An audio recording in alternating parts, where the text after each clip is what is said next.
Hello. Okay.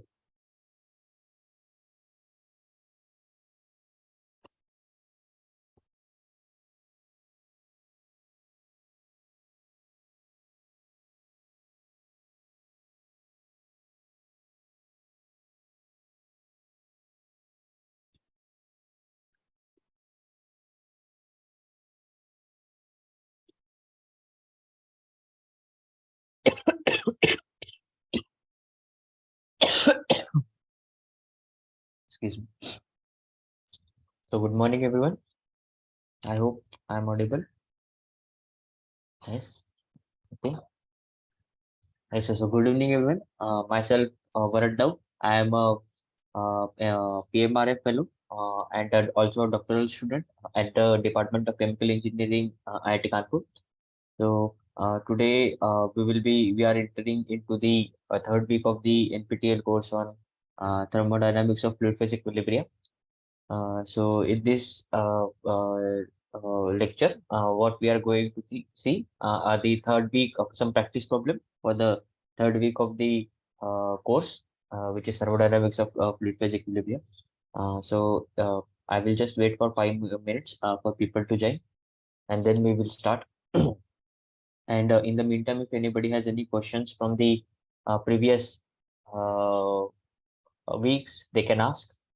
Uh, Otherwise, we'll go to the this week's content, and we'll wait for 5 minutes for the people to join. Okay.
So we'll wait for 3 minutes more for people to join, and then we'll start.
Okay,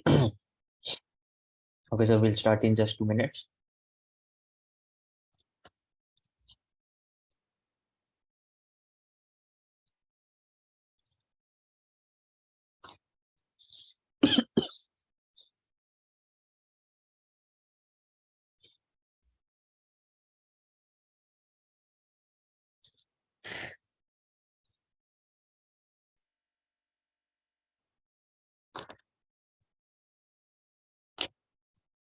Okay, so we'll start. Um, so once again, like I said, I welcome you to this third week of NPTEL course on the thermodynamics of fluid physics equilibria, and myself, Varad Dav. I am a PhD scholar and a PMRF fellow at the Department of Chemical Engineering, IIT Kanpur, and uh, this and what we are going to cover in this video is the third week of the NPTEL course. Some problem solving, some sample problem solving, which will be able to help you in your assignment solving. And we are going to solve some sample problems for this third week of this NPTEL course. Okay, so we'll start. So the first question I'm giving is, so let us read the question. So saturated liquid. So from this, what you understand, saturated liquid means it's completely liquid. Okay, complete liquid. Okay, so what we have is, let me just increase the font size. Okay,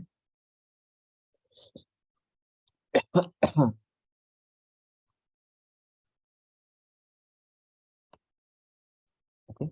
So what we have is,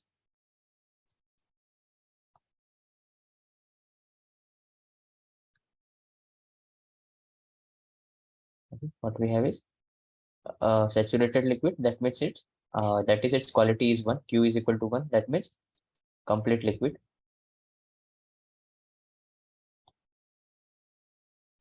Complete liquid. Okay, and it is at 100 and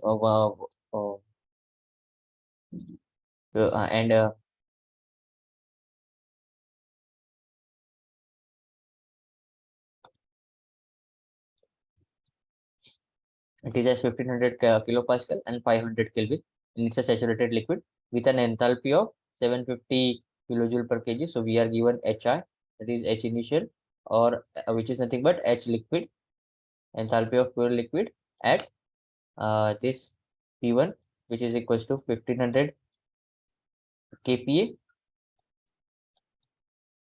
and sorry, and temperature is equal to 500 Kelvin. Okay, and is throttle. So remember, what we have used is throttle.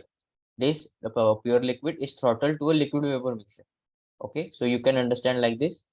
So like for example, okay, what we have is throttling. Okay, so here it is pure liquid,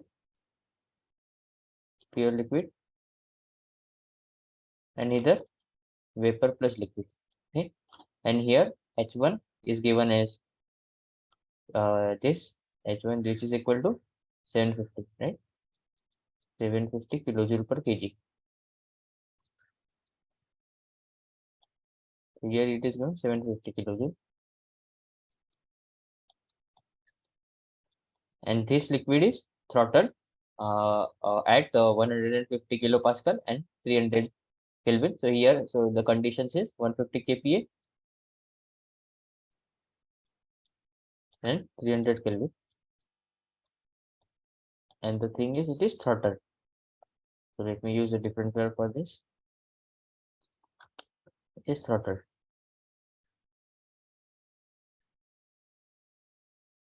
Okay. At the enthalpy of the saturated liquid. So here, enthalpy of pure liquid is given as 500 kilojoule per kg, and enthalpy of and enthalpy of vapor is given as HV. HV is given as this value, 1500, okay, to 2500 kilojoule per kg. And what we are asked to find is the percentage of the original liquid which vaporizes. That means we have to find the quality, right? Q. And throttle means the enthalpy here. Total enthalpy here is going to remain same as enthalpy here. Okay. So remember the keyword which is to be remembered here is throttle. That means the enthalpy is going to remain the same. So the way we are going to solve is enthalpy at initial condition is going to remain enthalpy at final condition. But here we have pure liquid. Here we have liquid plus vapor. So enthalpy at pure liquid is given as 750 kilojoule per kg. Okay. Always remember to write the units. Kilojoule per kg. This should be equal to enthalpy of liquid. So HF will be what? Enthalpy of liquid plus 1 minus this quality. That means amount of liquid per total amount. Okay. Multiplied by, or we can like let me just, okay, multiply 1 minus x into Hg of enthalpy of vapor. So G here stands for vapor. So I will just clear it and I will go to this, move on to this. So now this has been given 750. This has been given as 500, and this is given as 2500. Okay. And what we are asked to find this x value. So I hope this is clear. So if anybody would like to try, you just plug in the values and get the answer. In the meanwhile, if I will show you the handwritten. Okay. So here you can see it is very nicely written that H1 initial H is going to be conserved. Why? Because it is throttling process. So H1 is 750. So this is going to, so 750 is equal to HL plus 1 minus X into Hg. Okay. So this is the X is the mole fraction of the liquid. This is also called as quality. Okay. Mole fraction or mass fraction. When we know it is not mole fraction, it is mass fraction. Okay. Because uh, why? Because here it has been mentioned kilojoule per kg. Okay. So that means this is mass fraction. Okay. So now this is mass fraction, and then if you just put in the value, you get that x is equals to 0.85. Okay, but this is what amount of liquid. So what we are asked, we should go again and try to find what is that we have. So 87.5% of the total amount of liquid has been converted, has remained in the liquid, right? But what we are asked is, we are asked percentage of original liquid which is vaporized. Okay, so which is vaporized, so it will be 1 minus x, right? Because this much, like I said, x is the mole fraction of liquid, right? So this is the amount of liquid which is present afterwards, finally, and the amount of vapor will be 1 minus x, right? So amount of vapor is 1 minus x. The fraction of liquid which vaporizes is nothing but 1 minus 0.87, which is 0.125. And when you convert it into more percentage, you get 12.5, right? So anybody has any problem? I hope this is clear to everyone. I'll give you 2 minutes. I hope the question is clear to you. So if anybody has any doubts, concept is clear to everyone. So the correct answer is option C, 12.5%. Okay. Okay. So those students who could who understood the question 1 and move on to the question 2, and those who want to ask, they can ask. Okay. So let me read the question. So at constant T and P, so T here stands for temperature, P stands for pressure. The molar density, remember this is molar density in that uh, mass density. Okay, so that will be, okay, of a binary mixture, okay, is given by rho is equals to 1 plus x2. So x2 where what? X2 is the mole fraction of the component 2. Okay, the partial molar volume of component 1 at infinite dilution. At is what they are asking. So what they are asking, what they are giving is basically, but they are giving rho is equals to 1 plus x2. Okay, this is rho total, and this is it.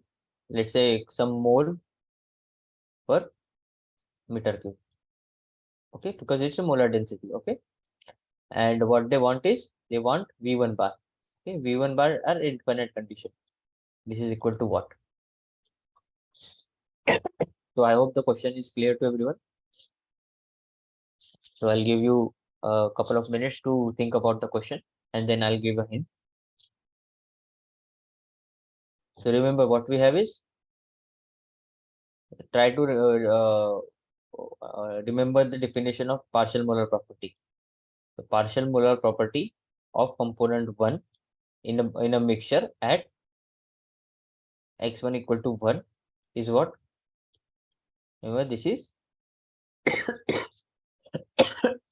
dou by dou n1 of total property at constant n2, right? And what we can say, once we get this m1 bar, so we just have to put m1 bar infinity is what? It will be m1 bar at, just put in x1 equal to 0. That one give us m1 infinity. So somehow, if you are able to find the expression for m1 bar, you just whatever expression it comes, you just put x1 equal to 0, then you will get a m1 bar infinity. That is what they are asking. So here m stands for v, volume, and m1 bar depends on mt. Okay, total. And remember, like this will connect with this row.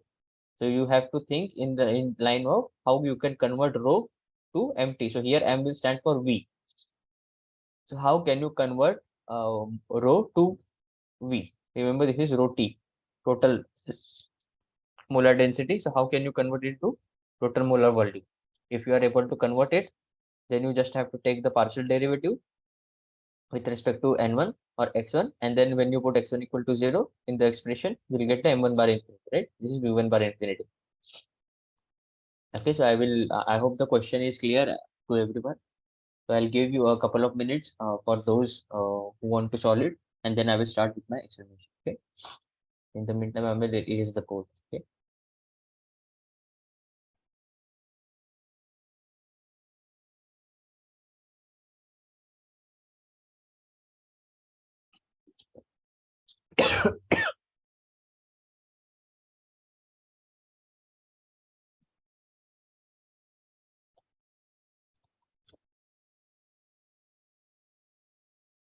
Okay. So anybody got any answers?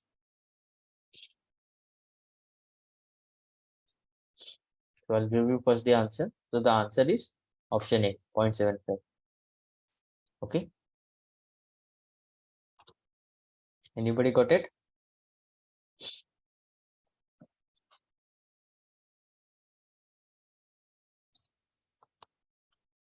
Nobody got it?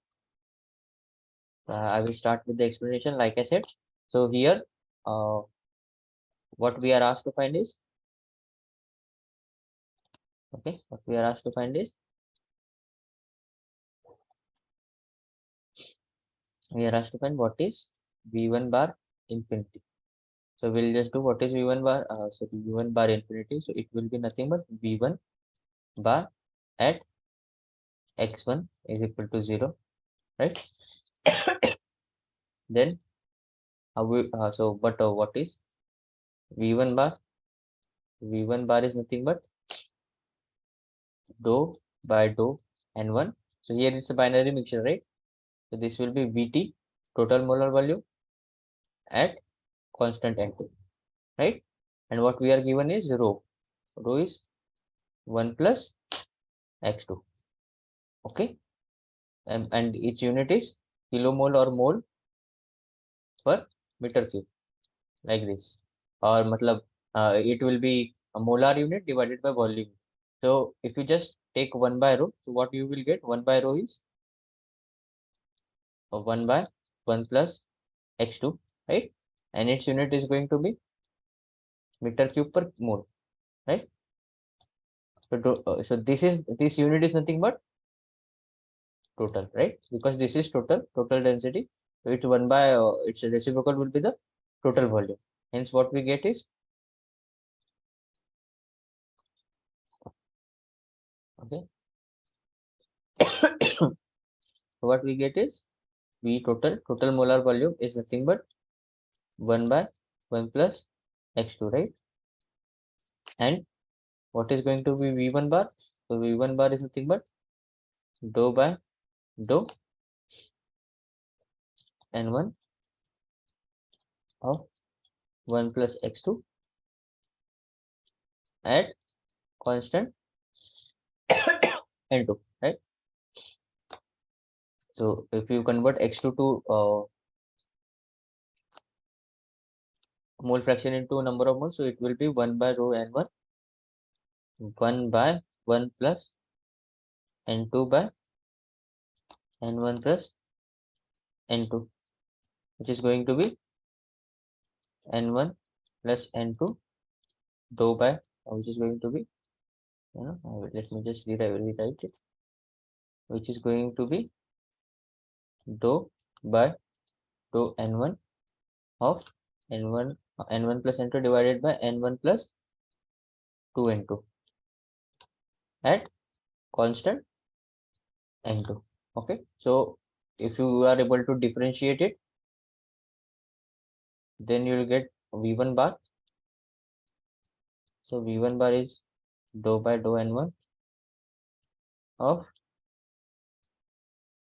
n1 plus n2 divided by n1 plus 2 times n2 at constant n2, right? So once you differentiate this expression, and then you put x1 equal to 0 or n1 is equals to 0, we'll get the expression for v1 infinity and the value will come out to be 0.75. Okay, so anybody would like to try differentiating this expression? So please, can anybody give me an answer for this? Try to differentiate this expression. Meanwhile, I will clear the board. Okay, so I hope this question is clear to everyone, right? It is just the definition which we are using. So it is very important in this course that you remember the definition. You don't have to remember the formulas. You don't have to mug up the formulas. Only if you are able to remember the basic definitions and their physical significance, then you will be able to solve most of the question. Okay.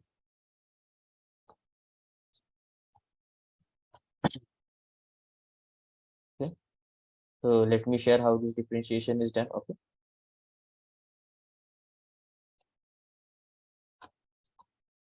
Okay. So here you see rho is 1 by x2. We just take inverse of that. We get the specific volume. We get the total volume. Then here what they have taken. So instead of doing the differentiation the way I have done it, we can use or the form. So that way, the differentiation was very difficult. So instead of converting it to n1 number of moles, you can also keep it in mole fraction. So this is the way how it is done. Okay. So x2, we know it is a binary mixture. So x1 plus x2 is going to be 1. That means x2 is going to be 1 minus x1. So this is what they have replaced here. Then you just do the simple arithmetic, you get this, and then so this is the expression applicable for binary mixtures. Okay, so you can do it the way I have also shown you, that dou by dou n1 of n1 plus n2 divided by n1 plus 2n2 at constant n2. This is nothing but v1 bar. Okay, so you can go this route or you can go this route also. This is the definition of partial molar property, and this expression is specifically for the binary mixture. Okay, the second, I hope you have seen the lecture in which a second, this method is called as a second method, which you can just substitute in this thing and you can find that v1 bar is equals to total. So this is total plus x2 into, so it's partial derivative d by dx1. Okay, so you just put in, so what is v? This is 1 by x2 Okay, that is nothing but 1 by 2 x1 or 1 by 2 minus x1. So let me just, okay, okay, okay. So this is v. So v is what? This one, right? So this is what they have explained. Then x2. So x2 multiplied by d by dx1. This is 1. So x2, this is x2. X2 is nothing but 1 by x1 multiplied by this thing, right? Which is nothing but this. And now you put x1 equal to 0, right? Limit x1 equal to 0. v1 is nothing but v1 infinity. And then you get the answer as 3 by 4. So if you put, it is 3 minus 0 divided by 2 minus 0 square. Okay, which is nothing but 3 by 4, right? Which comes up to 0.7. So both the routes, this route is also correct, whereas and this route is also correct, even though this appears to be mathematically simple, and this appears to be mathematically complicated, but both of these things, both of these will eventually give rise to the same answer. Okay. Anybody has any question?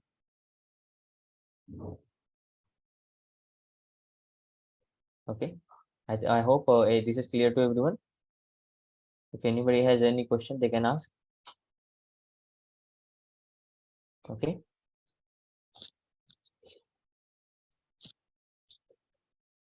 So for those I am who are clear with this question, I will be showing the next question. They can try solving this question, and those who want to see the solution, they can just see it here, right? And if they have any question, they can ask.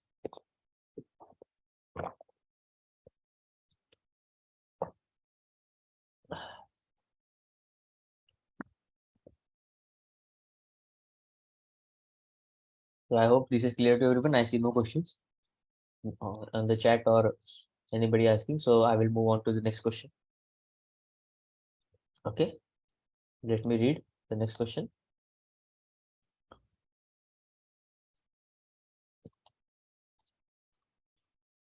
Okay, so what is the residual volume alpha is given by this expression. So they have already given the expression for residual volume. Then find out the relation for dou p dou vt. The result is expressed by empirical correlation given as this. Okay, so you have been given this, and what you want to find is dou p dou vt. Okay, so anybody would like to try it, they can try. I'll give 2 minutes, and then we'll go. I will be showing the solution. Okay.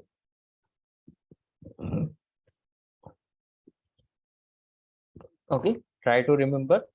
Okay, this is residual volume. Okay, this is VR. So and so just try to remember the VR has been given as this, right? If you remember this, you can also, this is the ideal volume, ideal gas volume minus the real volume. So that is the definition of VR. VR is okay.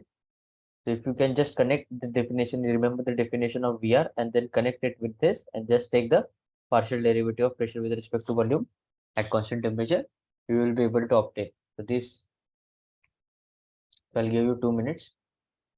I hope the question is clear. You can start solving the question. After 2 minutes, I will give the solution. Okay.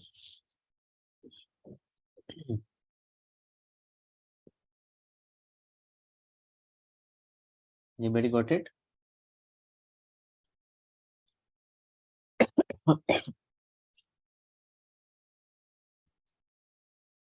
I hope the question is clear to everyone.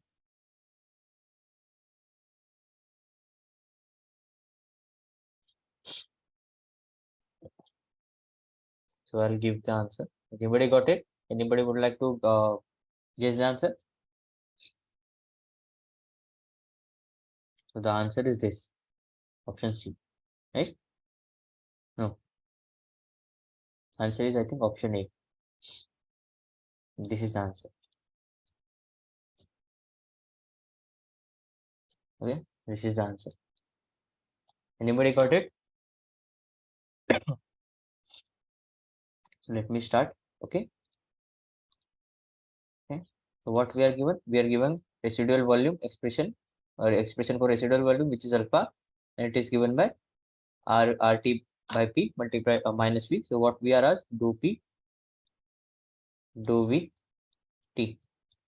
Okay, so either we can just take away the take the partial derivative, or we can rearrange it. So here, for simplicity of mathematics, we will just rearrange it. So we just take v from here to here. So we get v alpha plus v is equal to RT by P.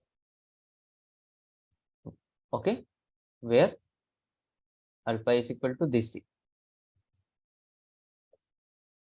And then again, sorry, and then again we rearrange it. Okay, we rearrange it, just take, okay, P we take here, and we just swap it, and alpha by V comes up to be here. P is equals to RT by alpha plus V, and V has been given as this. Okay, this is the residue. Okay. Okay, then we just substitute, because if we take now partial derivative, alpha will come, right? It's like alpha, this term will come, alpha p by alpha vt. Okay, so before doing it, we just plug in the value of alpha, just put in here, and then now we have everything in p, t, and v. Now we can take the partial derivative. Okay, and once you take the partial derivative, so how it will be, p v do p do vt is nothing but 2 by do v of RT by 2 minus 3 by v square plus v. Okay, this is nothing but RT, because temperature is constant and R is anyway constant, minus into minus 1, or you can just say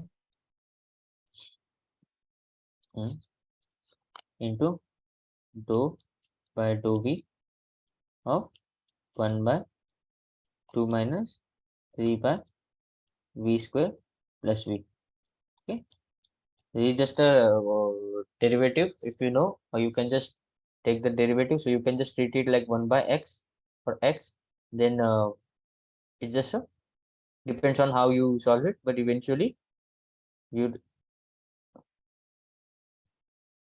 come out to get this expression. Okay, okay, eventually you reach this expression. Just take the derivative. Okay, this expression you will get. Okay, okay, this has been given, which we are using it here. Okay, and it is just a question of how do you do the differentiation, just a mathematically challenging question.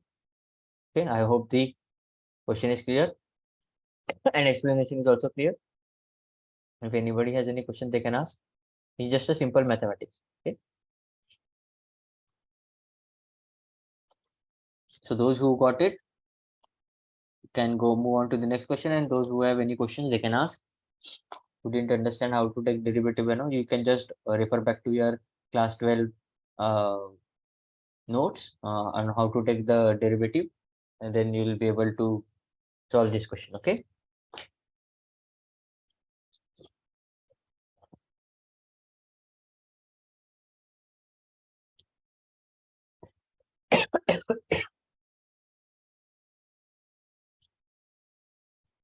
Okay, so I hear no question. So I hope that this question is clear to everyone, and we'll move on to the fourth question, the next question. So the question is expression for fugacity coefficient for the gas obeying the equation of state. So if we are given an equation of state of a gas, and we are asked to find the fugacity coefficient. Okay, so first of all, what is fugacity coefficient? So this is a very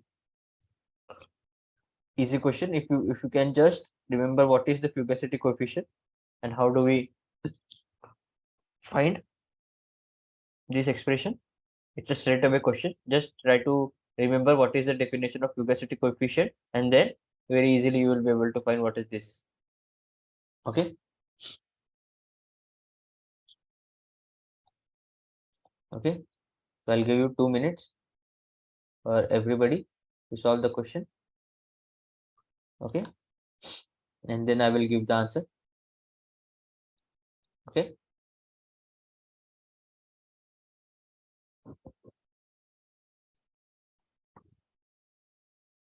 Just remember what is the expression for fugacity coefficient. What is the definition? I'll give you 2 minutes. It's a very straightforward question. You just have to put in, you just have to understand what is fugacity coefficient, then just put it in the formula, this equation of state, and you'll be able to get. Okay, anybody got it? So I'll give you a hint. So the expression which we are going to use is ln f by p is going to be integral p is equal to 0 to p is equal to p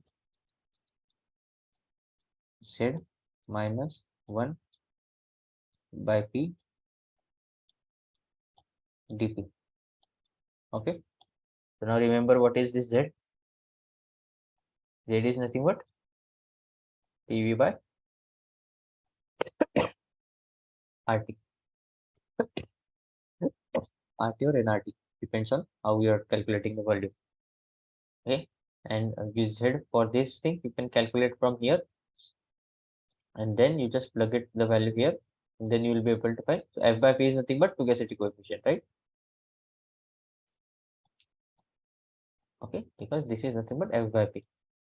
This is what we are asked. Okay, just a simple mathematics. Yeah, I'll give you 2 minutes to solve it.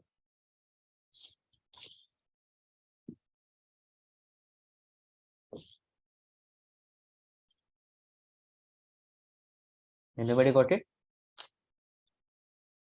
Okay, so I'm just going to simplify this expression. TV minus PP is equals to RT. Then divide all the things by RT. PV by RT minus PB by RT is equals to 1. This is what Z. Z minus PB by RT is equals to 1. So Z minus 1 is equals to PB by RT. Okay. So Z minus 1 by P is equals to P by RT. Okay.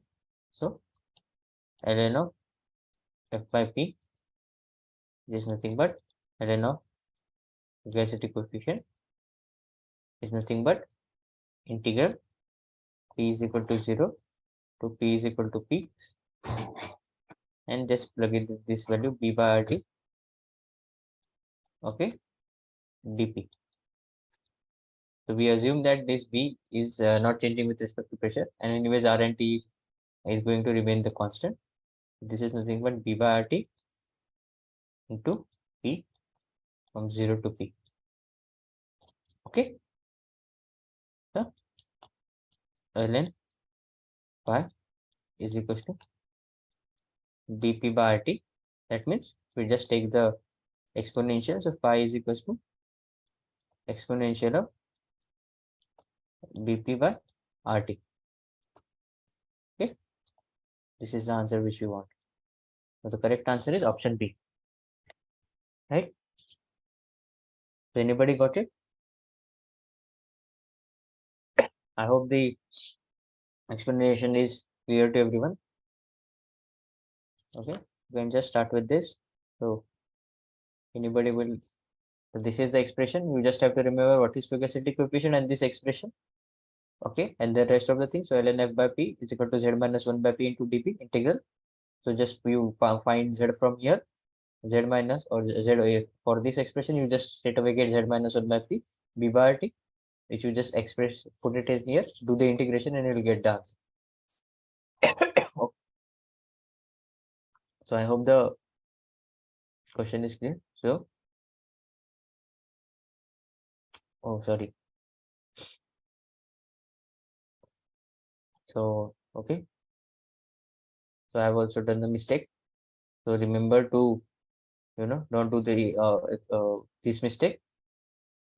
So answer is not this. Answer is this because fugacity coefficient ln.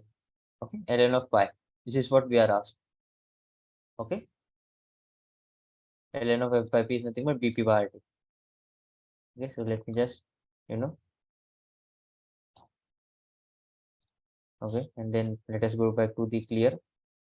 Okay, so now we are good. We have been given this P into V by RT. PV is equal to RT by PB. You just divide it by RT on the both the sides, and then Z is equals to PV by RT. You just rearrange and you get Z minus 1 is PV by RT, and then we know fugacity coefficient, which is nothing but ln of pi. Okay.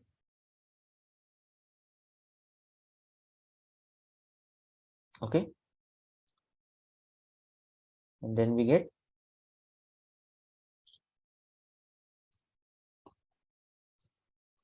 ln of f by p is PV by RT.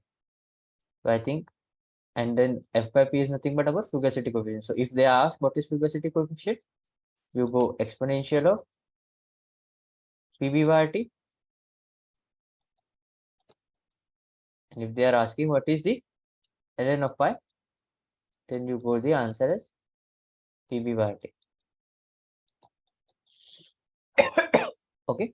So depending on the question. So here they have asked. So here what they have asked is ln of pi, right? So here it should not be expression for ln of fugacity coefficient. Is what they have asked. But there is correction. So if they have asked this, then the answer is going to be this. And but if they are asking what is the fugacity coefficient, as per definition, this will be this. Okay. So anybody has any question? Right, this is the thing.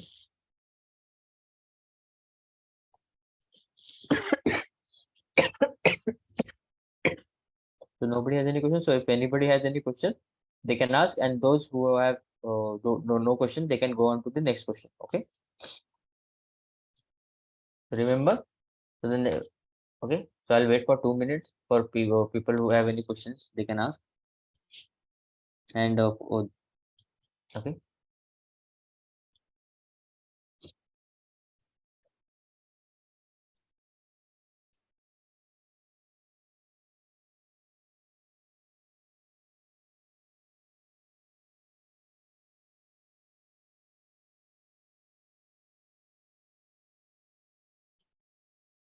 If nobody has any question, then we'll move on to the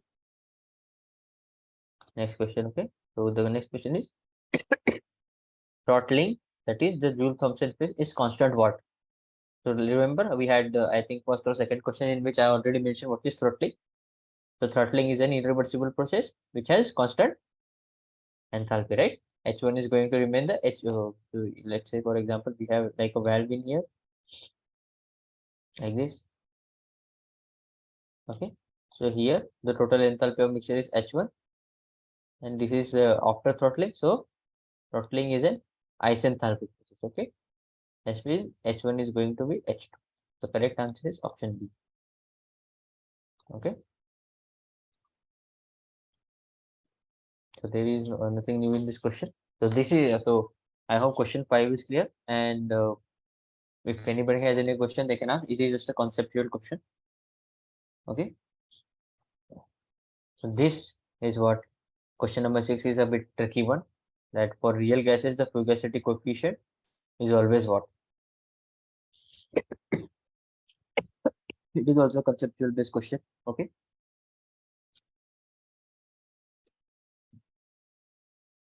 Remember what is fugacity coefficient? Pi f by p, right? And we just remember that ln uh, this one at ln pi is equals to integral z minus 1 by p tp. Okay. P is equal to 0, p is equal to p.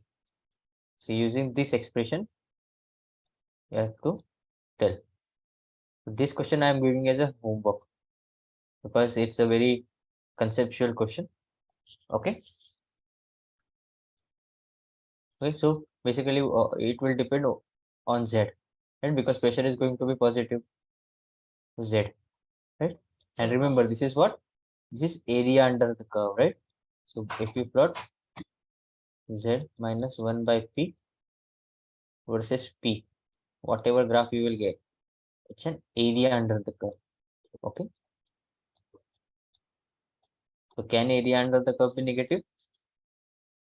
Okay. We have to think on all in lines of that.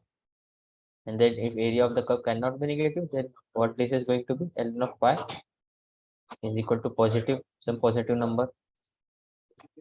Okay. So what is the value of p? Okay, that is what they are asking. Can it be positive? Can it be equal to 1? Can it be less than 1, greater than 1, less than 0? Or it is the other option also I will give it, none of the above. Okay. It can be this also. Remember, so this question I am giving as an homework. So if anybody has any, we can discuss this in the next class. Okay. Very conceptual and very. So I will not be giving answer for this. We'll discuss it in the next class. So anybody would like to try? If he is able to, solve right now, very conceptual question. So anybody has any answer for this? Okay, so I don't hear. So we will move on to the next question and we'll discuss this in the next class. Okay, so we'll move on to the next question. Okay,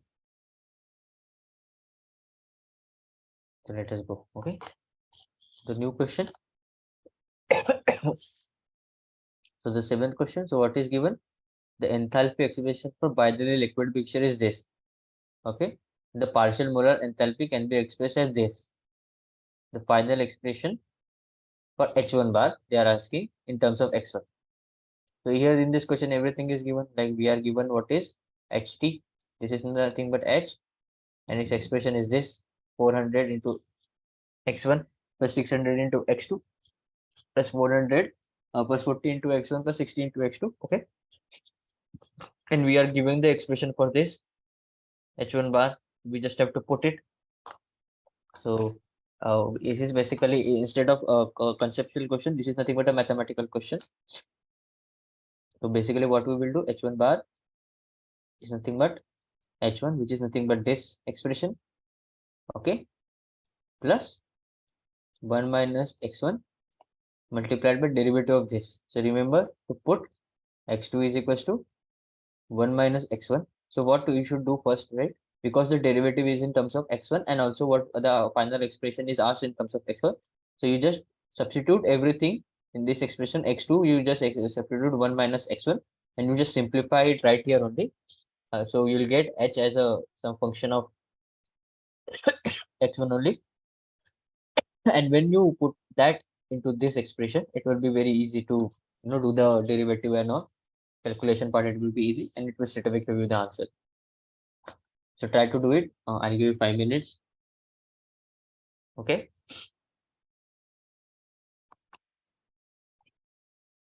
Remember, this expression is what we have to use. You have to substitute x2 with 1 minus x1 here and here, simplify it, and then just whatever expression you get, you just put it in here and just take derivative and put this in the expression. You will be getting the answer. Okay. So 5 minutes I'm giving.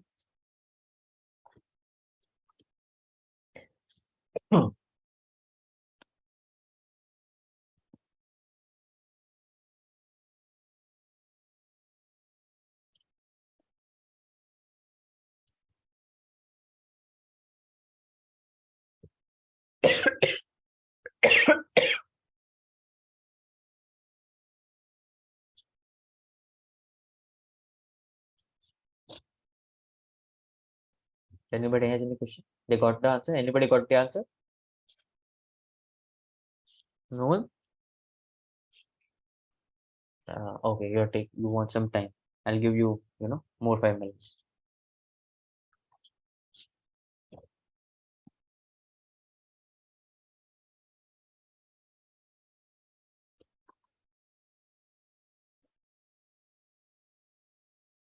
The correct answer is option B. Okay, this one. Try to be very careful with the plus and minus signs. Okay.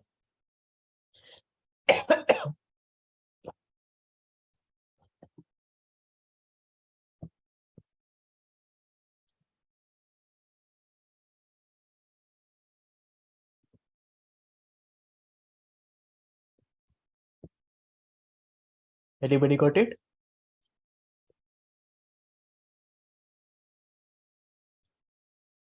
So I will start with the explanation. Okay. So what we are given is this, and this is the expression which is given. So what we do is we just put x1 is equal to 1 minus x2. That means, okay, x1 is equal to this and this. Okay.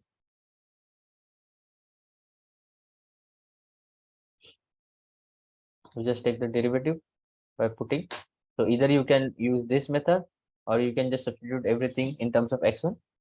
So how they have done it is, instead of eliminating x2, they are using this expression that x2 minus x1 equal to 1, then taking derivative. This is dx1 plus dx2 equal to 0, and then dx1 is equal to minus of dx2, right? Or dx2 is equal to minus of dx1, and then dx2 by dx1 is nothing but minus 1. So this is also one of the way of doing the things. So it depends on the problem and how you have been given, right? Product rule, this is what they have done it, and then they will be replacing it by minus 1 and just simplifying it. So we get it, and then x1 bar is equal to 1 minus s. Okay, you just put in the values, h1 is this which we calculated earlier. Okay, this is, okay, you just put the expression,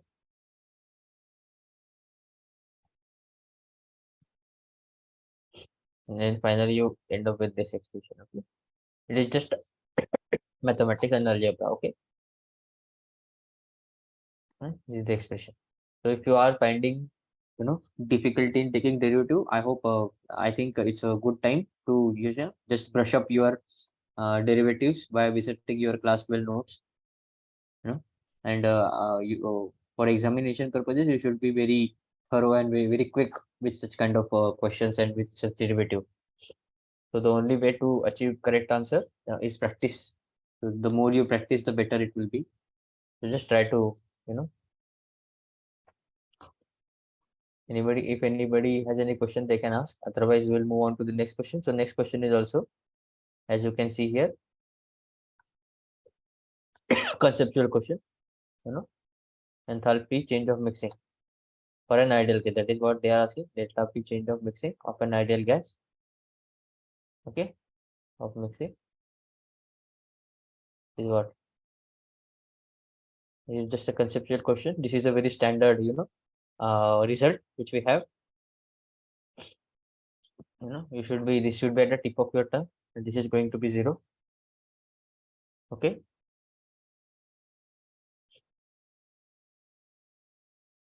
Yes. So anybody has any question on this? Question 7 or question 8? Very simple questions. It's going to be 0. So how it is going to? So we remember that delta. Remember what is the just try to find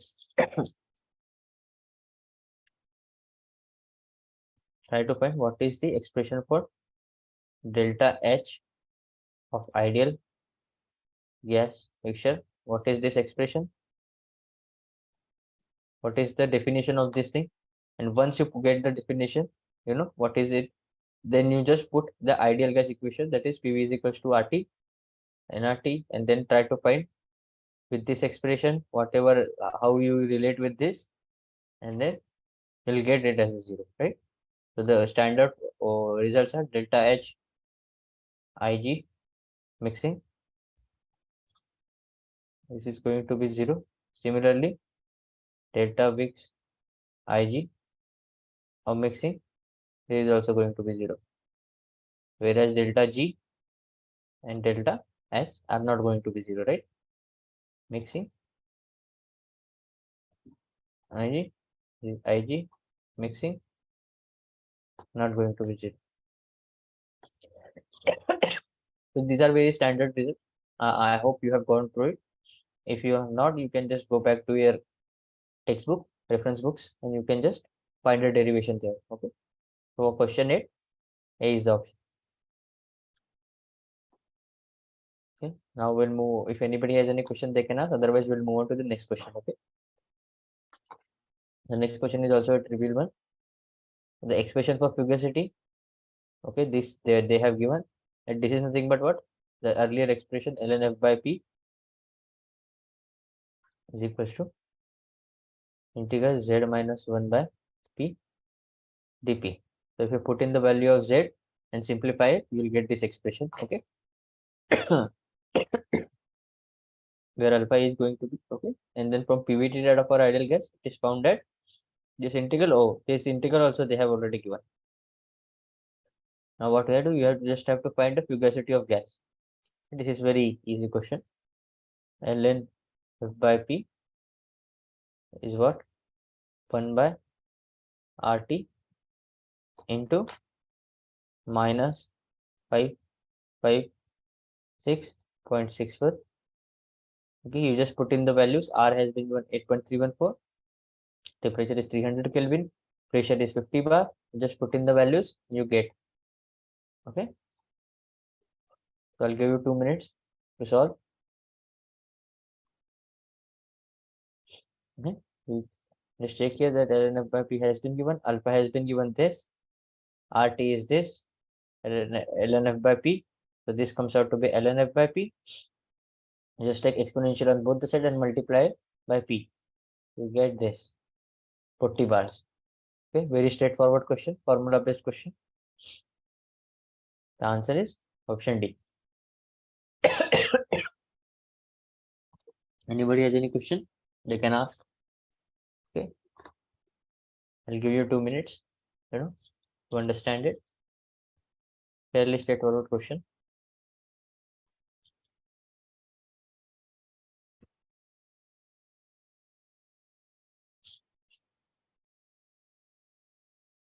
Anybody has any doubts? They can ask, or if you can also message also if you have any questions in the chat box.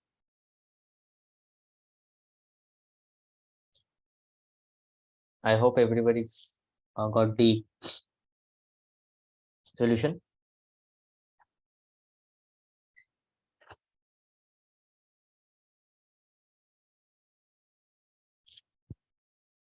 Anybody has any questions? Otherwise, we'll move on to the next question. Okay? The next question is also conceptual question. That Lewis and rule applied to each species in an ideal solution at all conditions of what? Pressure, temperature, composition, or all of this. This is also a very conceptual question. So in order to solve this, you have to remember what is Lewis and rule. It is applicable for what? Ideal gases or ideal liquids or real liquids or real gases, and then or solutions. And then you just a very fairly straightforward question, conceptual question.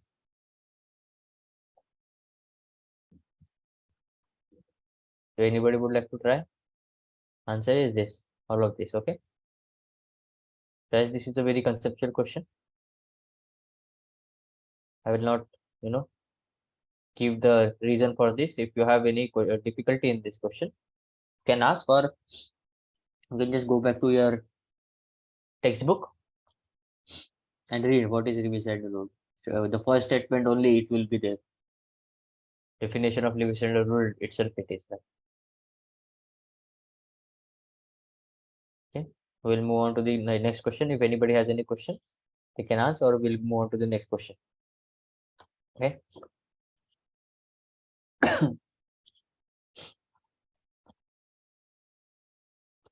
And this is the next question. So I'll give you 2 minutes to solve the question. Okay.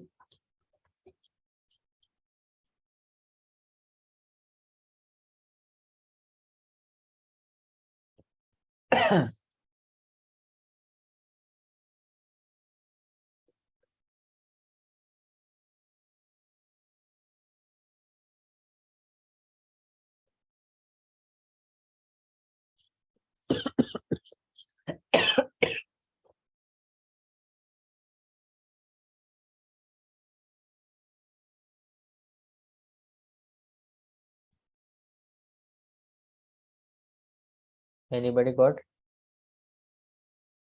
This question we have to do match the column. The first is Gibbs-Duhem equation. So which is the Gibbs-Duhem equation? Obviously, this is nothing but definition. It's going to be this. And if you are wondering how you got it, you just, have to go back to the textbook and see the derivation here. It's very fairly straightforward. The definition of Gibbs-Duhem equation itself is this, right? And reversible process, yes, this is going to be for the reversible process. The second law, first law, sorry, right? Du is equal to, so U here represents the internal energy, TdS minus PdV for a closed system. This is the expression for reversible process for closed system, and for irreversible process, obviously, it's going to be this expression. Okay, so the correct answer is 1B, 2A, 3C, which is option B. Fairly simple. So the reason why I'm including these questions is that with the help of this question, you will be able to, remember your basic. This will also build up the confidence which you have. Right? Fairly easy question, straightforward questions. If you have any questions, you can ask. Otherwise, we'll move on to the next question. The next question is this. Gibbs phase rule is used to define number of which properties? Intensive, extensive, or what? That must be specified to pick. So what is Gibbs phase rule? Okay. Degree of freedom is what? N minus P plus 2, where N stands for number of components, P stands for number of phases, and 2 stands for temperature and pressure for an unreactive system. And degrees of freedom is nothing but number of intensive variables. By definition itself, it is intensive. Degree of freedom is nothing but number of intensive variables which are required to fix the condition of the system, right? So if degree of freedom comes up to be, let's say 2. So somehow we have, if we fix the two intensive properties, the whole system properties get fixed. Okay. Like for example, when degree of freedom comes out to be 2 and you fix the temperature and pressure. So all other properties like volume, entropy, internal energy, etc., they automatically get fixed. Right? Any intensive or extensive properties, they automatically, that is what is the definition of degree of freedom. Okay, so option is going to be option A, right? Intensive. Anybody has any question? I hope you don't have any question because this is just a simple definition only. Okay. So now we'll move on to the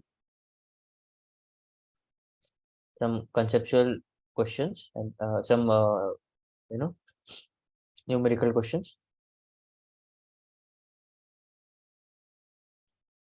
And then we'll visit the conceptual question. Okay.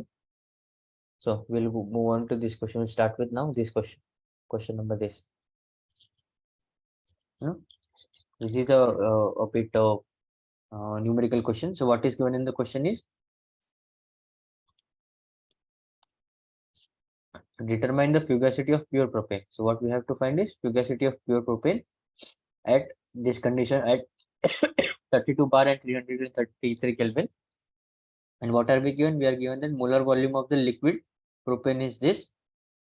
Consider the fugacity coefficient of saturated vapor as 0.91. You may assume Vi does not change with pressure.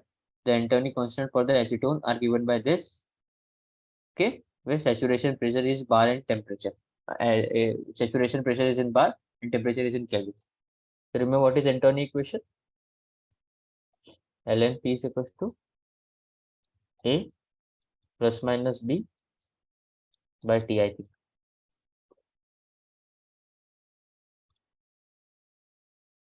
Okay, this is the okay. So it is A minus B by T by C. So what is Antoine expression? Ln P sat is equal to A minus B temperature plus C. This is the Antoine equation. No, the correct answer is this one.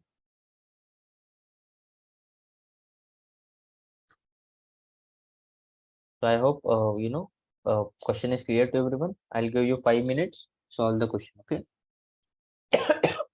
So remember what we are asked to find. We are finding fugacity of pure component at these conditions of pressure and temperature. And in order to this, we are given molar volume of liquid, fugacity coefficient of saturated vapor, and Antony constant. Okay. Try to find the answer.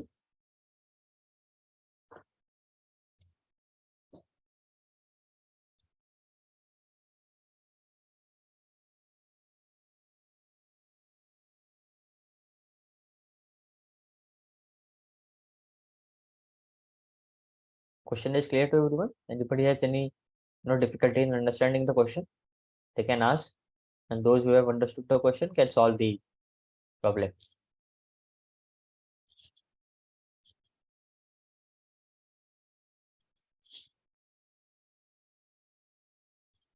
We'll give you 5 minutes to solve the question.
Anybody got it? How to solve it? So I'll give you 2 minutes. More 2 minutes.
The correct answer is this option C. Anybody got it?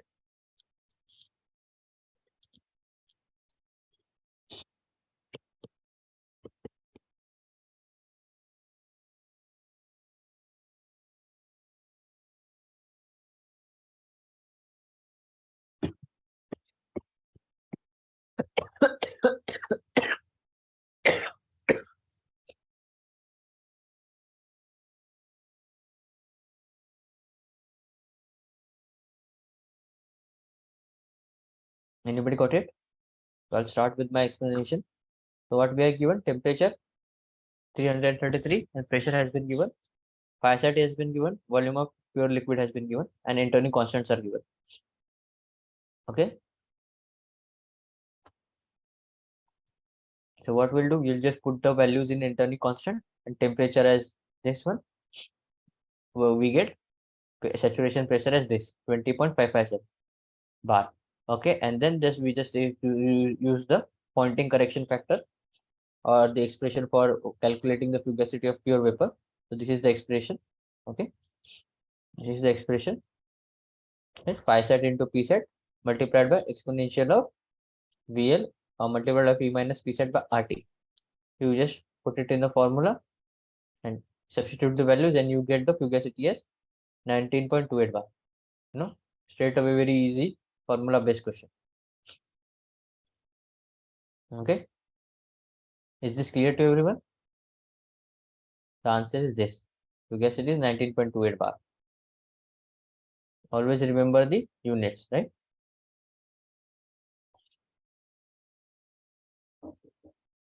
The answer is option C, 19.28 bar. Okay. Anybody has any question?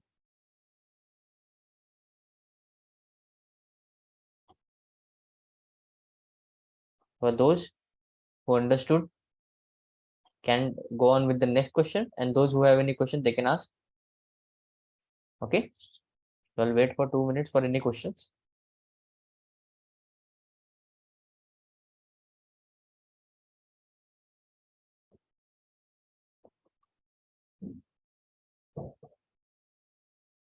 So no questions.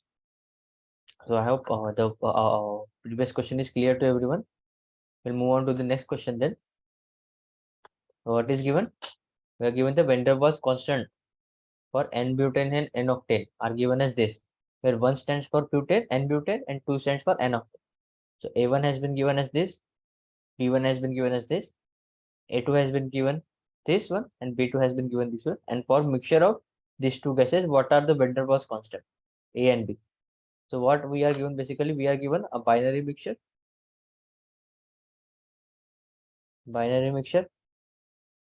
right, of 1 and 2, and we are given A11, B11, where A11 is this, B11 is this. Okay, then A22 has been given this one, B22 has been given this one, and what we are asked to find is A12, which will be nothing but equal to A21, and B12 is nothing but equal to B21. So remember, usually the mixing rule which we use for this is Lorentz-Bertrand mixing rules. That is what we call as LB mixing rule. You have to remember the expression for this. Okay, and once you get it, expression for A12 is equal to A21. This is what, as a function of A11 and A12, 11 and A22. Similarly, B12, which is nothing but B21, which is a function of what? B11, B22. Okay. So once, if you know these expressions, LB rule, then you'll be able to find it. So I will just, for those of you who don't know the expression, I will give you the expression. Okay. This is the expression. Okay. This is the expression for A. Okay. So you just put in the values. So we are given A1, A2, and Y has been given as 0.6. And this is the expression which we are using. If we just put in the values and simplify, we will get A as this one, 2.465. Okay.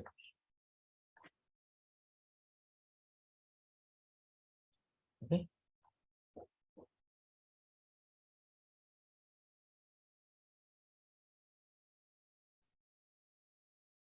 The correct answer is option C, right?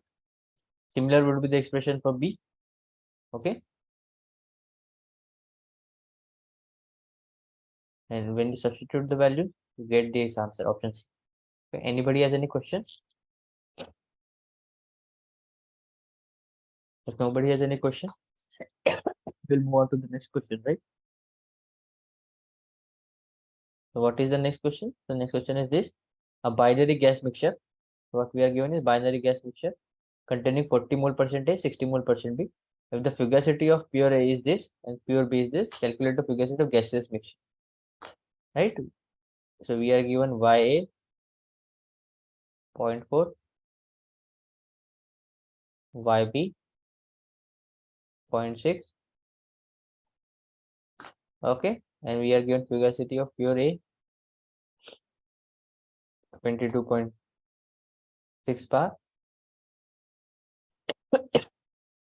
fugacity of pure B 33.2 bar, and we are asked to find fugacity of mixture AB, which is nothing but fugacity of mixture BA.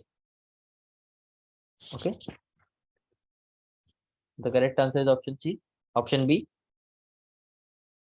So try to find out the, this is straight away again a formula based question. If you remember what is the relation for this, you have all the information has been given and you just put in the values.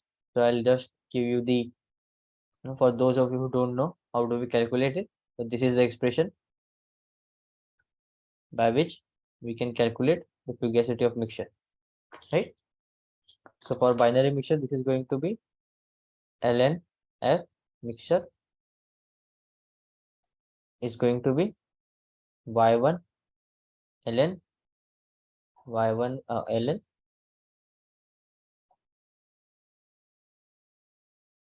f1 by y1 plus y2 ln f2 by y2, right? So this we know, this we know, this also we know, this also we know, this also we know. You just put in the values and remember to take the exponential because this is ln f and we are asked to find f, right? So f is 0.4, y has been given, yb has been given, like this. Lewis fugacity rule, by Lewis fugacity rule you find it, then you put in the values 0.4 22.6 plus 0.6 33.2, you get the final expression as this.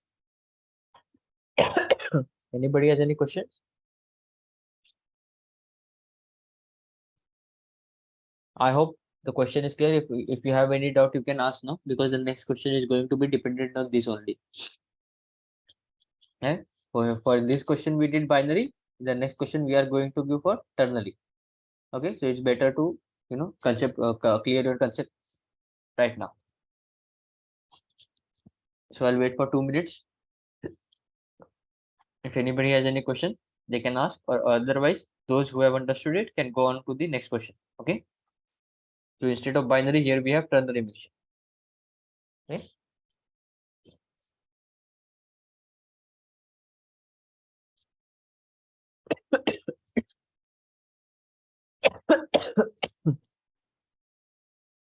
So I'll give you 5 minutes. Okay.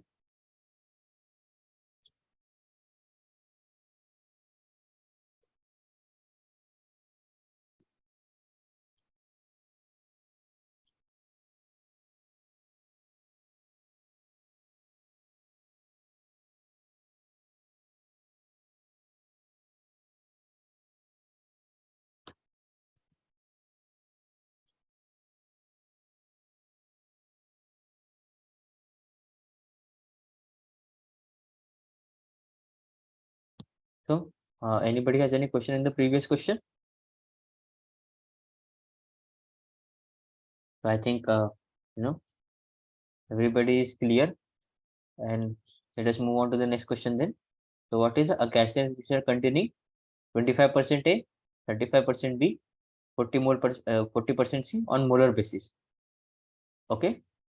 This has been given. It's a ternary mixture, and if fugacity coefficient of A, B, and C are this, we are asked to find what is the fugacity of the mixture. Okay, at these conditions. Okay, so the question is similar to the previous question. I'll give you 5 minutes of time to solve it, and I'll also give this is the correct answer, option D.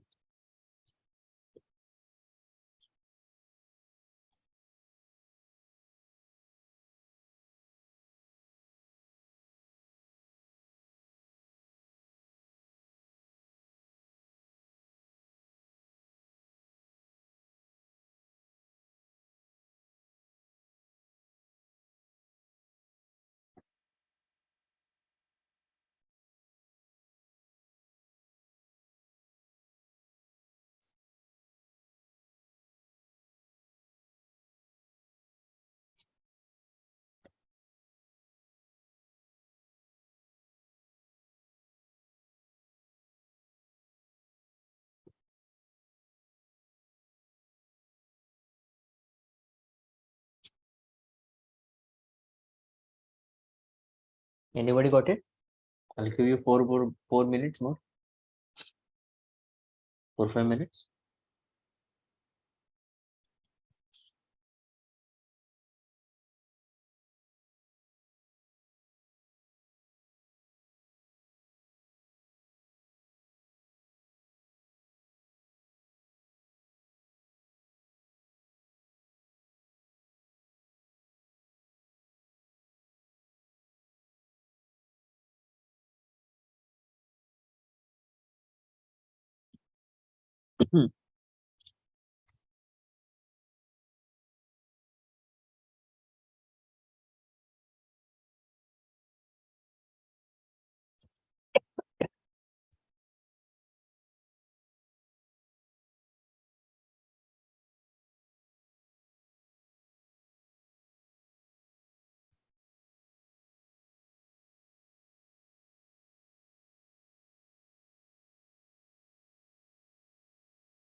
Anybody got it?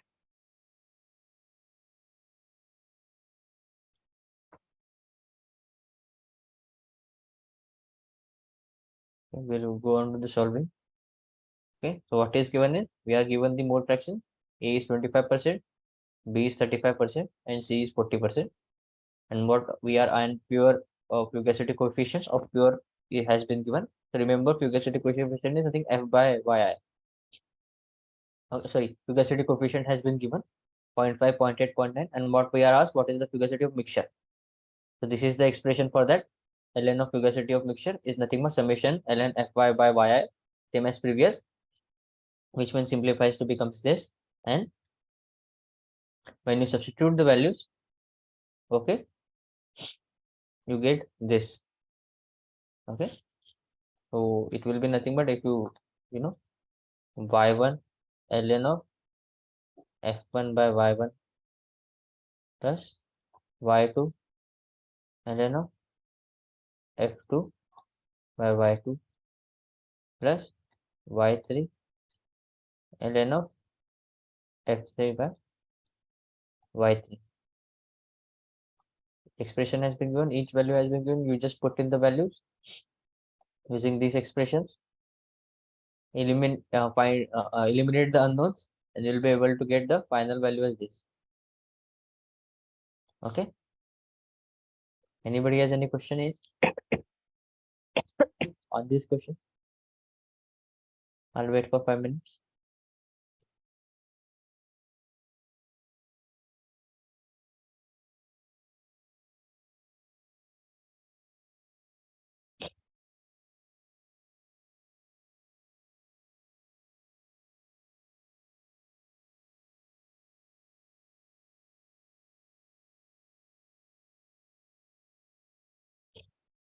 Nobody has any question?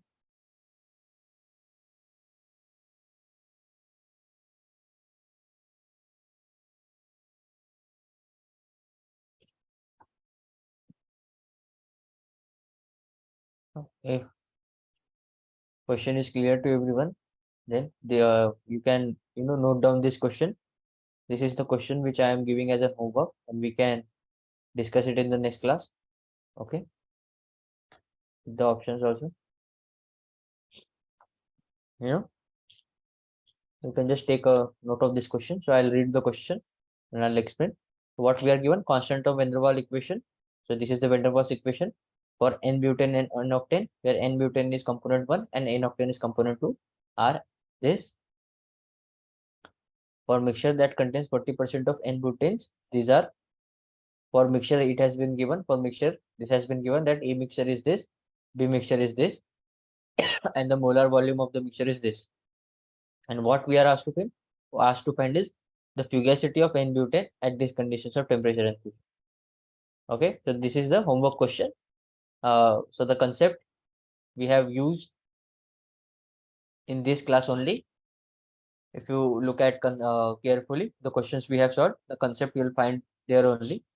Okay, you are asked to find fugacity, and these are the 4 options. I'll also give the correct answer. This is the 3.6 bar is the correct answer. Now this is a homework question which I am giving. We can discuss it in the next class. Okay, you can just write it down. I'll give 5 minutes for you to write down. Okay.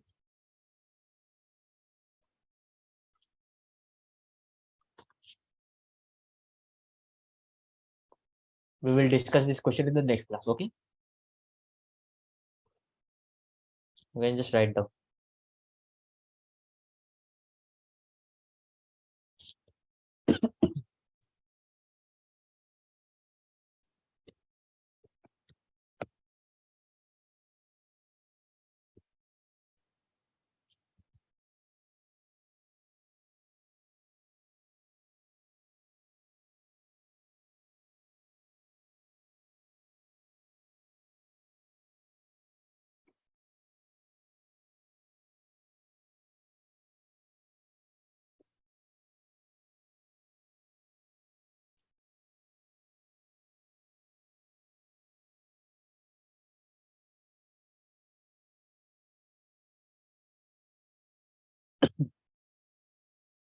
Everybody, I think, understood this question, right? Is have you wrote down the question? Okay, I will give more 5 minutes. You can just note down the question and we'll discuss it in the next class.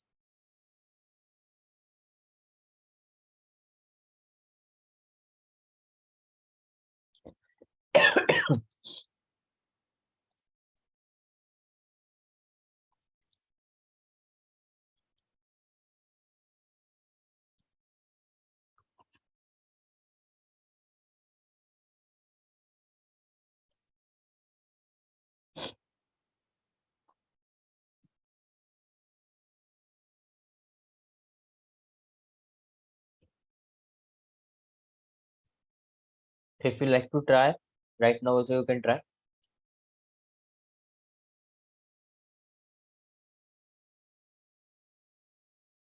Okay, so I will give you more 5 minutes so that you can try because we have time on our hand. So I'll give you more 5 minutes. No, if anybody would like to try, they can try and tell if they get this answer. Okay,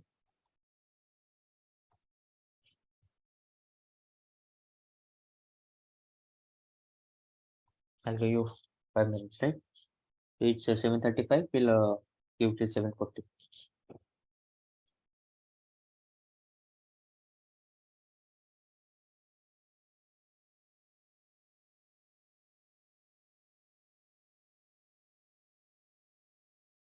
Anybody got it?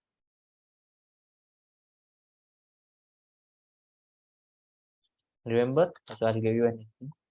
So this expression has been given and we are asked to find the fugacity. So remember, and then f by p, this expression is equal to integral p is equal to 0, p is equal to p, z minus 1 by p dp, right? Where z you can find from here. Okay.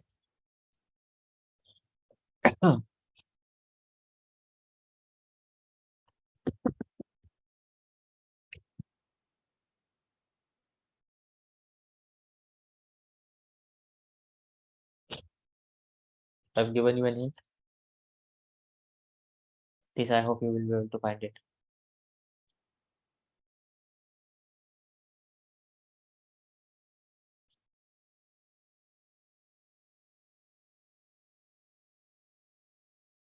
I hope the question is clear to everyone.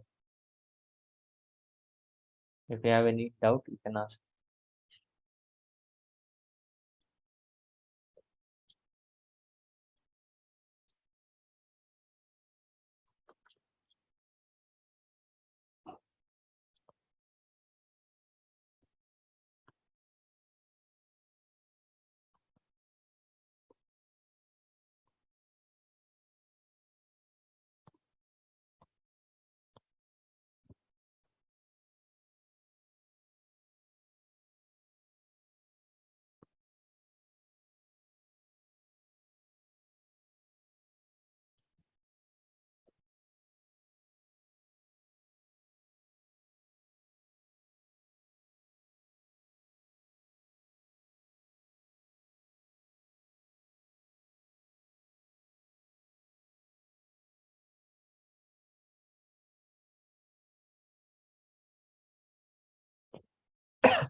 Anybody got it?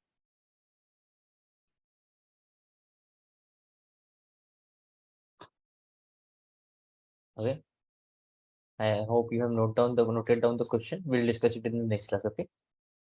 For the time being, we'll move on to the next question. Okay.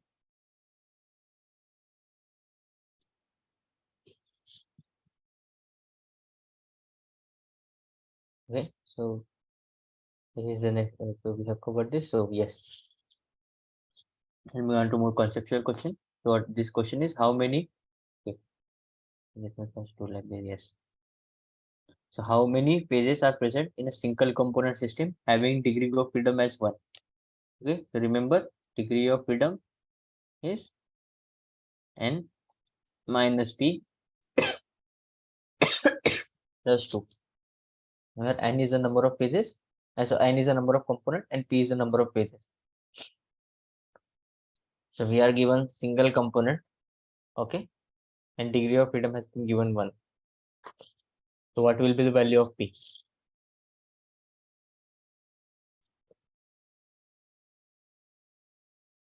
Straight away, this is a very straight away question. No, what we are given, degree of freedom as 1, single component minus p plus 2, right? P is equal to 1 plus 2 minus 1. This cancels out. That means 2. That means number of phases is 2. That is what they are asking. How many phases? The option is option 2B. Anybody has any question?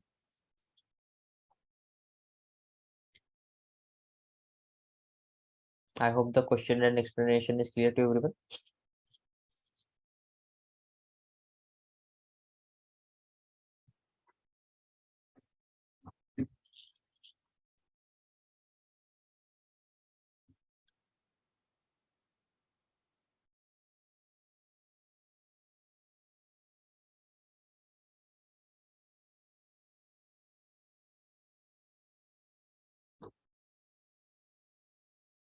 Okay.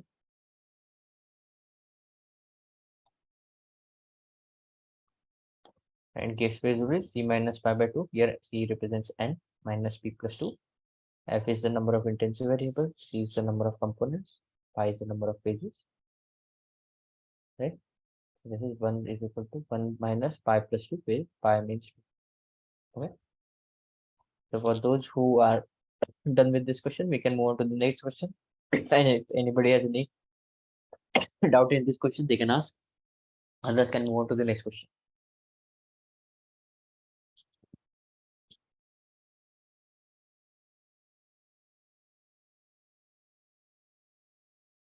So the next question is, which of the following statement is true? So the work obtained in an irreversible process is always less than that obtained in a reversible process. A closed system does not exchange matter with matter and energy, and work is a state function, and all of the above. Okay. Clearly, Closed system does not exchange matter, but it can exchange energy. So this is a wrong statement. Work is a state. Work is not a state function. Work is a path function, right? Whereas to this, clearly this option can also not be true. Correct answer is option A. Work obtained in an irreversible process is always less than. Okay. So remember here it is a work obtained. That means work done by the system. So work done by the system is what? Work of expansion or work of compression. Right? Work of expansion, right? So if you consider this and this, so it's a PV diagram, let's say. So if you want to connect, let's say this is point 1, this is point 2. So let the reversible process be like this. Okay.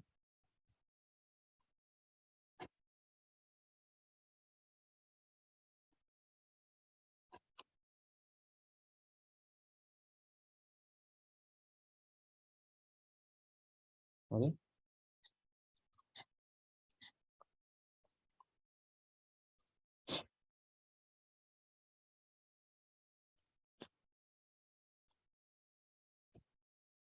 Right. Wait. It will be like this. Right.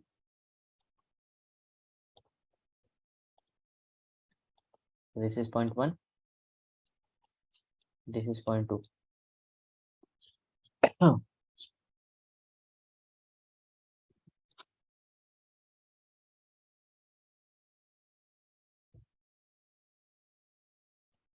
Sorry. Like this. If you consider like this, point 1, point 2. So irreversible work will be like this. Area under this curve. This one. And we change. Reversible work will be like this, right? Area under this curve. Right? So blue area is greater than red area, and blue area represents the work done by reversible process, right? So clearly, work obtained in irreversible process, which is the red one, is always less than work obtained in reversible process. And that's why answer is option A. Either you can go like this, or you can just start eliminating the other options until you are left with only one option. So I hope the question and explanation is clear to everyone. If anybody has any question, they can ask now. And those who understood the question can move on to the next question. Right? So this is okay. So this is the next question. But I'll give you 2 minutes. If you have any questions on this, doubts in this question, you can ask. Then we'll move on to the next question. Anybody has any doubts?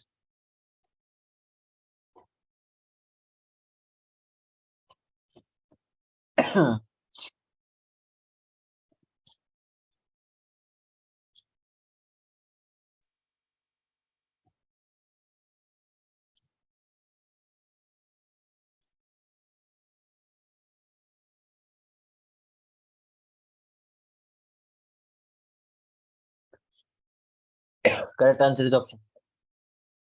Anybody has any question? So I hope this is clear to everyone. We'll then move on to the next question. Okay.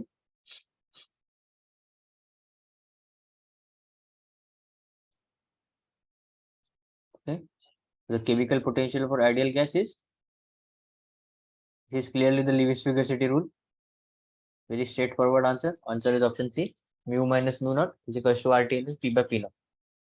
So how you can represent it? How you can remember is it's always chemical potential is always relative. That means there has to be some reference value. So this is the reference value. So it is always a change. So it is always going to be minus mu minus. So anyways, this is not the correct option. So out of this thing, if this is also at some pressure, this is also some reference value, right? And this is going to be positive. Yes. Hence option C is correct, right? Straight away Lewis-Figure rule. So here you can match the unit. So it will not match the unit. It will match the unit. Okay. So there are many ways of approaching this thing. The best way is the if you know it. This is nothing but Lewis fugacity rule, right? Mu minus mu naught equal to RTL and P by P. Okay, straight away questions. If anybody has any question? If you are otherwise, if you don't have any questions, we'll move on to the next question. So this is the next question, right? For a component I, the mixture of ideal gases, the fugacity is equal to clearly partial pressure, right? You don't even have to like why? Because we know for ideal gas, fugacity equal to pressure, right? This is for pure component. Okay, this is for pure component.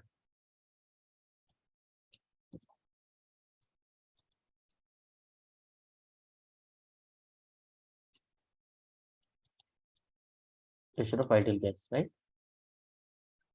But when you have mixture of ideal gases, right? So in that case, the pressure of each component is nothing but this partial pressure. So in that case, the pressure has been replaced by partial pressure, right?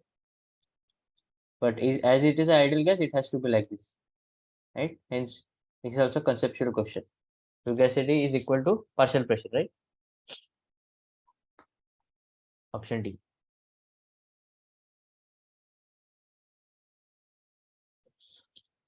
Anybody has any question? They can ask. Otherwise, those who have solved it can move on to the next question. Okay, so this is the next question. So this is the question. Similar question I have given solved in the last class also. So just to revise it, I am giving this question. You know, you can what is given? Alpha P, coefficient of volume expansion. It is also called as beta at this temperature and pressure has been given, and coefficient of compressibility KT, isothermal compressibility has been given. And if it is heated at this temperature, from this temperature to this temperature, in a constant volume state, what we are asked, what is the pressure? And the expression has been given. Okay. So, as this is already solved example in the previous class, I expect that we'll be able to solve it. So I'll give you, for 3-4 minutes, and then I'll explain. Yeah. Anybody has any question in this? Any doubt? Everybody understood the question, right? I hope you understood the question. I am hearing no doubts. So I assume that question is clear, and I'll give you some time to solve it.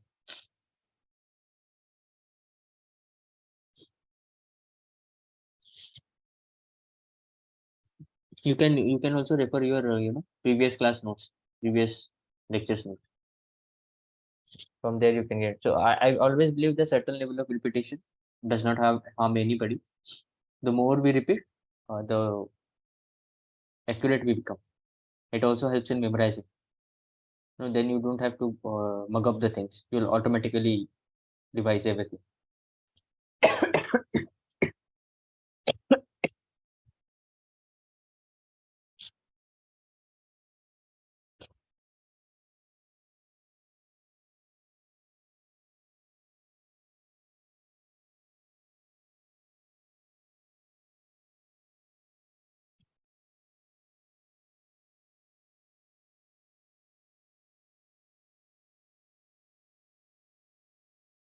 Anybody was able to solve it?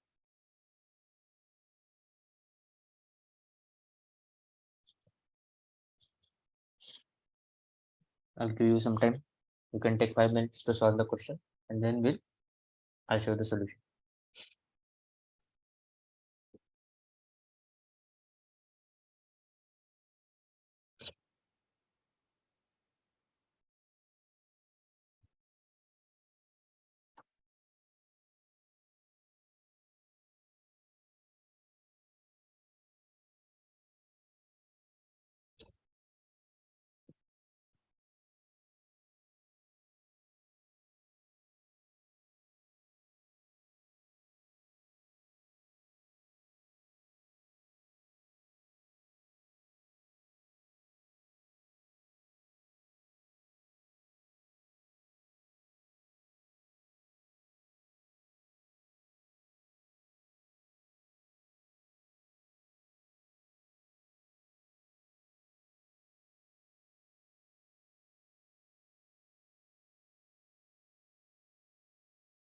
Okay, anybody was able to solve it?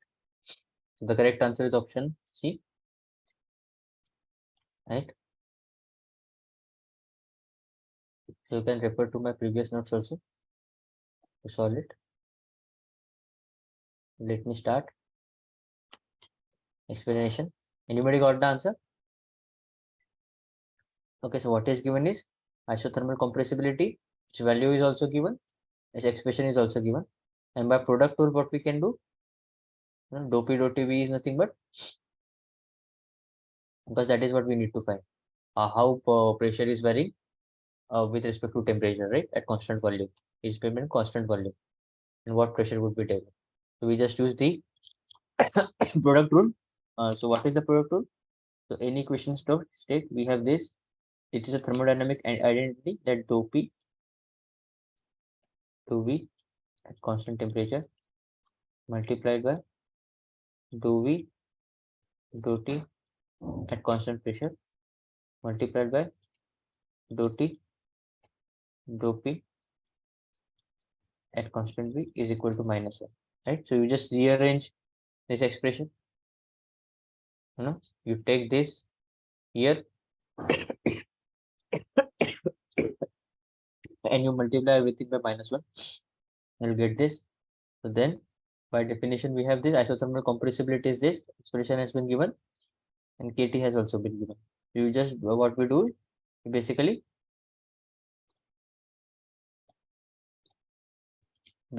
rearrange, and we get the expression of this dou P dou Tv is nothing but alpha P by KT, that is the ratio of compressibilities, and its value has been given.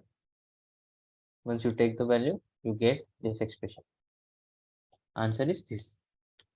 This is very similar, only the is very similar, only the numerical values and the way question has been asked as I have changed it.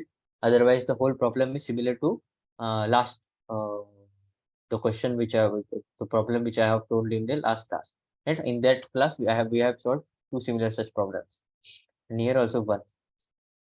So I hope you are able to understand the question. If you have any questions, you can ask. If you have any doubts, once we get this thing, we get the gradient. You know, we get the gradient, and then we just integrate this expression, and we get delta P is equal to this multiplied by delta T. Delta T has been given to us, so we get delta P as this 71.42. Okay. So if anybody has any question, they can ask now. Anybody has any doubt, they can ask, or those who don't have any doubt, they can go on to the next question. Okay. So anybody has any doubt, you can ask doubt in any question which we have discussed, till far, so far. Any question, if you have any doubt, you can ask now, or you can even write in the chat box. And those who do not have any question, they can go and solve this question. Now, this is also very straightforward question. Only you have to do the arithmetic operations, the differentiation, and all you have to do.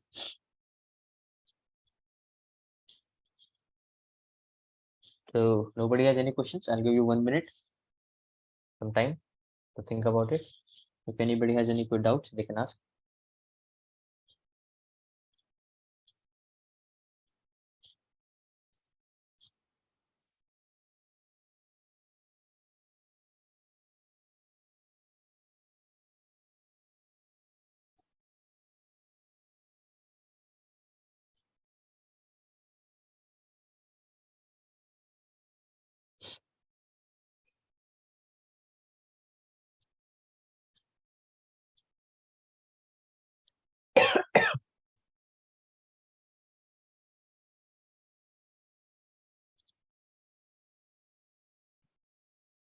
Nobody has any questions.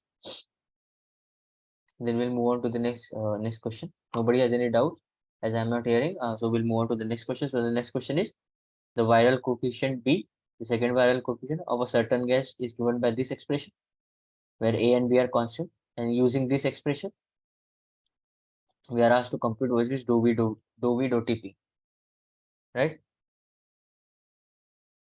So we have PV by RT is equals to 1 plus P by RT into B, but B we can express as B minus A by T cube, and what we are asked is dou V dou T at constant pressure, right? Anybody got it? I'll give you some time to solve the question. Okay, remember it's just a differential. We just have to differentiate this. It all depends on how efficiently you are able to differentiate it. So one way is that you just take V is equals to RT by P into sorry into 1 plus B by RT B minus A by T cube. That means V is equals to RT by P plus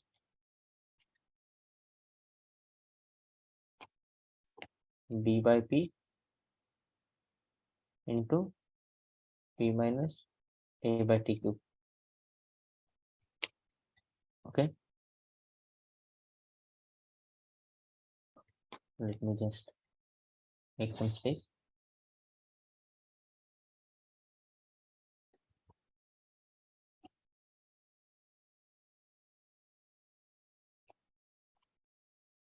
Okay, that means V is equals to RT by P plus B square by P minus AB by PT cube.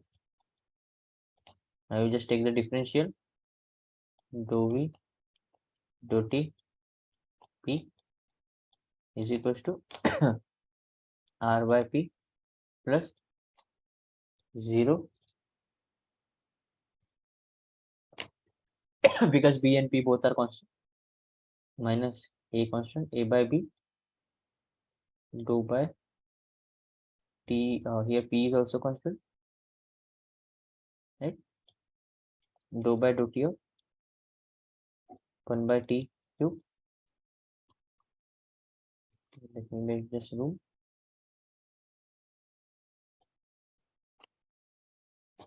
This is nothing but R by P plus AB by P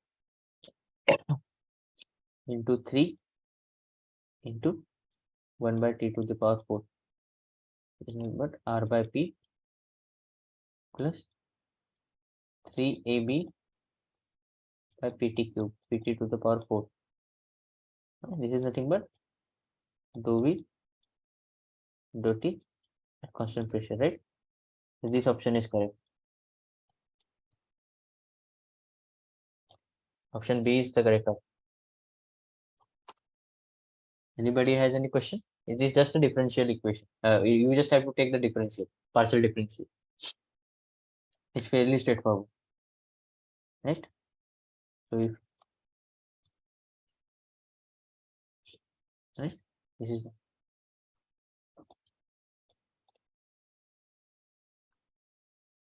so this question also you can take as a homework.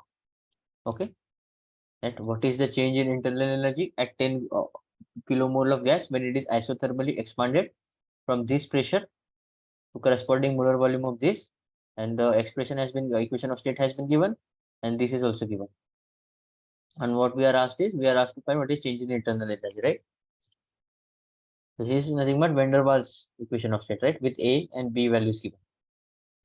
So this we can discuss in the next class. Okay, answer is also I am giving. You can try and we can discuss it in the next class if you have any questions. It's a fairly straightforward question.